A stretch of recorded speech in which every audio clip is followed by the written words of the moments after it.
in 5 minutes. Engineers are in a constant battle with the force of friction. They want less friction so that cars will run faster and their parts will wear out less quickly. But just imagine what the world would be like if all of a sudden there was simply no friction at all. Everything would start slipping out of our hands and falling off the table. Knots would untie themselves, and that stopped the half of it. Cars wouldn't be able to run without friction either. Wheels would spin around and around in one place, unable to grab onto the road. We wouldn't even be able to walk, because when we walk, we move forward by pushing off the ground with our feet. And how can we do that without friction? We can't. So now I think you can see why it's not so bad to have a little bit of friction in our lives.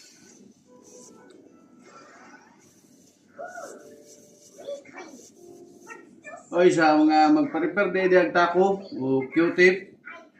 Okay guys, contact lang mo sa akong number guys. Kung sa itong number, nakalimut mo sa number ay. Visit lang mo sa kuan guys. Sa Facebook. Chris TV. Awa guys oh.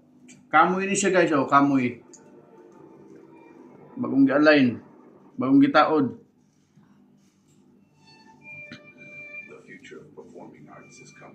May mga materials na ako guys oh. Na. Kompleto ko gamit guys.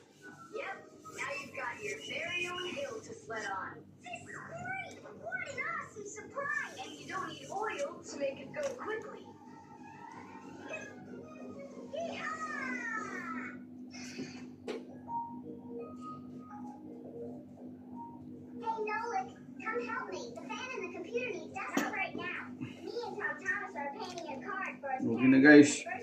Oh look, who are you? You must be so tired. Hi, Simka. It's really great you're here. I have a question. 12th anniversary, is it spelled with an F or is it with a V? You know what? First put down the number 12, and then put a dash on there, and then a TH. Oh, right. But first I'll change the water. I'll be right back. Oh, Mama left her in here. Whoa, no. Oh no, what have I done? I spoiled my mom and dad's special day. Where? In the bathroom? My mom's ring was lying there, and I dropped it into the sink, and now it's washed away. There goes the day. It didn't wash anywhere. Don't you know anything about how a drain trap works? About a what? A drain trap's a special curved pipe under the sink basin. Water flows out of the faucet and flows down into the drain trap, and after that it goes down to the sewer.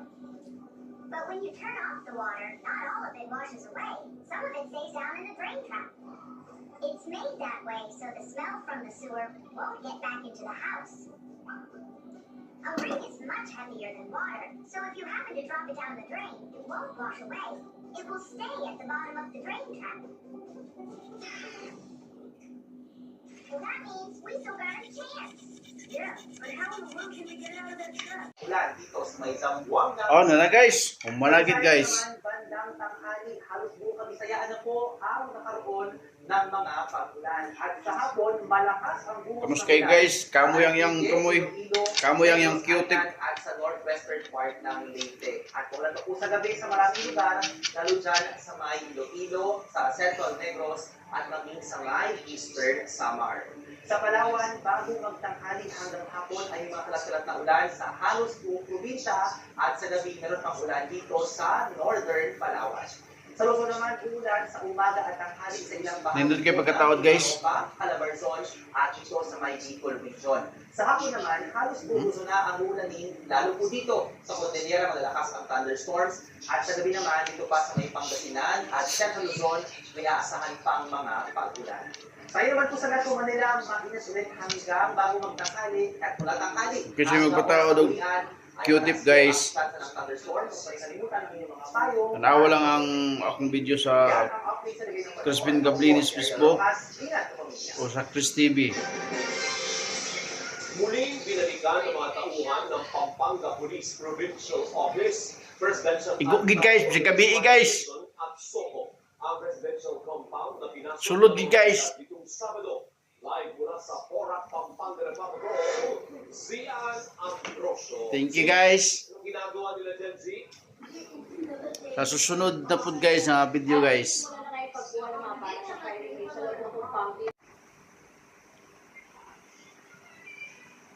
Na mga gyud, na-repair na gyud ang kuan no.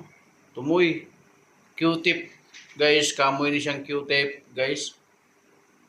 Pa-repair ni guys. May repair na karno tako. Nindot na kayo siya guys.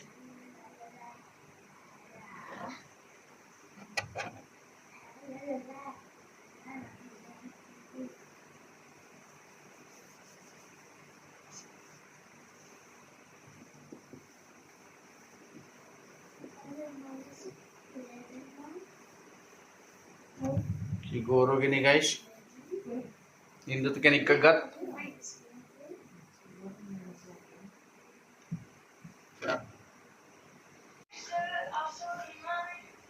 So guys. Okay na. Naayos na guys.